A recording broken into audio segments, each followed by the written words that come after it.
સુરેન્દ્રનગરમાં વિધર્મી યુવકે સગીરાનું અપહરણ કર્યું। પ્રેમ પ્રકરણમાં 14 વર્ષીય સગીરાને લઈને વિધર્મી યુવક ફરાર। ટ્યુશનમાં જવાનું કહીને ઘરેથી નીકળી હતી સગીરા। પડદરીના સાહિલ સંધાર નામના વિધર્મી યુવકની કરતૂત। વિધર્મી સાથે ભાગેલી સગીરાનો મેસેજ, હું સાહિલ સાથે છું, ખુશ છું। પોતાની પુત્રીને પરત લાવવા ગૃહ રાજ્યમંત્રી સમક્ષ માતાની માંગ।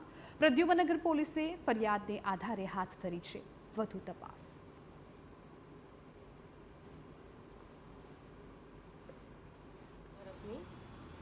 ટ્યુશનમાં ગઈ હતી, પણ ટ્યુશનમાંથી ઘરે પાછી પરત નથી ફરેલી।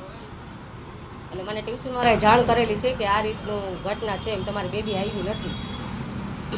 એટલે અત્યારે હું એની તપાસમાં છું। મેં અત્યારે પ્રદ્યુમન પોલીસમાં અત્યારે ફરિયાદ પણ કરેલી છે એની।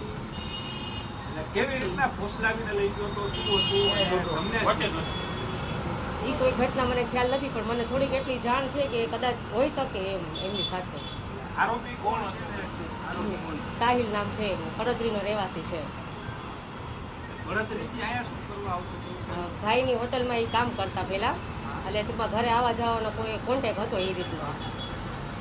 હોટલમાં હતા પહેલા ભાઈ સાથે 14 વર્ષ, 22 વર્ષ, અને જાતે મુસ્લિમ છે। મને ખબર, મને મારી બેબીના મેસેજ આવે છે એવું પરથી ખબર પડી છે અત્યારે। કેટલા સમયથી તમારી બેબી સાહિલ સંપર્કમાં? અત્યારે 7-8 મહિના થયા। બેબીએ શું મેસેજ કર્યો? હું સાથે છું કે હું ખુશ છું કે બસ। વડોદરાના